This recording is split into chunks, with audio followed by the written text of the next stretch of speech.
আলোকিত সন্ধ্যার মৃদু পরশে আপনাদের সবাইকে স্বাগত জানাই অন্তর্বীণা চ্যানেলের সন্ধ্যা প্রদীপ অনুষ্ঠানে। আমি সুমন্ত, অন্তরে বাজে বীণার সুর, আর সেই সুরে আজ আমরা হাঁটব এক শিহরণ জাগানো পথে, যেখানে আলো শেষ আর ছায়া শুরু। আজকের গল্প ময়নাতদন্ত কক্ষ 7। এটি কোনো গল্প নয়, এটি এক হাসপাতালের গভীর অন্ধকার কক্ষের এক অব্যক্ত আর্তনাদ, যাকে যুগ যুগ ধরে ঢাকা দিয়ে রাখা হয়েছে মেডিকেল রিপোর্টের নিচে।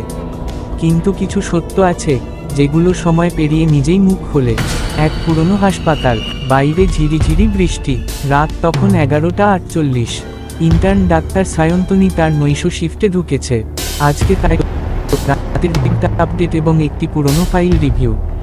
এক নার্স জানায় ফাইলটা আছে ময়নাতদন্ত কক্ষ 7-এ, কিন্তু এই কক্ষ নিয়ে বহু কাহিনী চলে হাসপাতালের করিডোরে। কেউ বলে এখানে নাকি রাত 12টা বাজলে মৃতদেহরা নিজেরাই কথা বলে।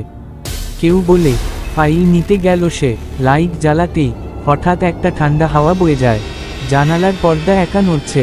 ফাইলটা টেবিলের উপর পড়েছিল, খুলে দেখে নাম লেখা রাধিকা ঘোষ, মৃত্যুর সময় 12:13। একবার তাকায় ঘড়ির দিকে, ঠিক সেই সময়, রাত দুপুর 12:13। ঠিক তখনই তার পেছনে থেকে কেউ ফিসফিস করে বলে ওঠে, ডাক্তার, ভুল লিখেছ, আমার নামটা ঠিক করো। সায়ন্তনী কেঁপে উঠে পেছনে তাকায়, কেউ নেই, কিন্তু আয়নার দিকে তাকাতেই সে দেখে এক ছায়া আছে, চোখে কষ্ট, মুখে রক্তের দাগ। তার ঠোঁট নড়ছে, কিন্তু আওয়াজ আসছে না। সায়ন্তনী জানে এটা বাস্তব না, কিন্তু শুনছে, মন বুঝছে না। সে দৌড়ে বেরিয়ে যায়, কিন্তু করিডোরটা যেন শেষ হচ্ছে না। প্রতিটা দরজা যেন তাকে ফের কক্ষ 7-এর দিকেই ফেরত পাঠায়।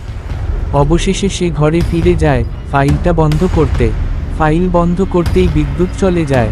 ঘরের মধ্যে যেন হাজারো কান্নার শব্দ। চাপা হায়টা এসে দাঁড়ায় তার সামনে, বলে, তোমরা শুধু রিপোর্ট লেখো, কিন্তু মৃত্যুর গল্পটাকে শোনে ডাক্তার। আমি মারা যাইনি নিজের ভুলে, আমাকে হত্যা করা হয়েছিল। পোস্টমর্টেমে সত্য লুকিয়ে ফেলা হয়। আমি বলার সুযোগ পাইনি, আমি কাউকে বিশ্বাস করিনি, তাই আমার মুখ বন্ধ করে দিয়েছিল ওরা। সায়ন্তনী কাঁপতে কাঁপতে বলে, তুমি কি চাও? ছায়া উত্তর দেয়, আমার গল্পটা জনসমক্ষে আনো। ওরা এখনো আড়ালে আছে, আর আমার আত্মা এখানেই বন্দি। পরদিন সকালে নার্সরা দেখে সায়ন্তনী জ্ঞান হারিয়ে কক্ষ 7-এ পড়ে আছে, ফাইল তার হাতে ধরা। ফাইলের শেষ পাতায় এক নতুন লেখা, লাল কালি দিয়ে লেখা, রাধিকা ঘোষ, হোমিসাইড, তদন্ত প্রয়োজন। আমরা চিকিৎসা করি শরীরের, কিন্তু আত্মার আর্তনাদ যদি আমাদের পাশ কাটিয়ে চলে যায়, তবে কি সে চিরকাল ঘুরে বেড়ায় কিছু বলার আশায়? আপনি কি কখনো শুনেছেন হাসপাতালের দেয়ালের ফাঁকে কোন কান্না? গল্পটির দ্বিতীয় পর্ব, রাধিকার ন্যায় বিচার, কি আপনারা জানতে চান? আপনার মতামত কমেন্টে লিখে জানাবেন।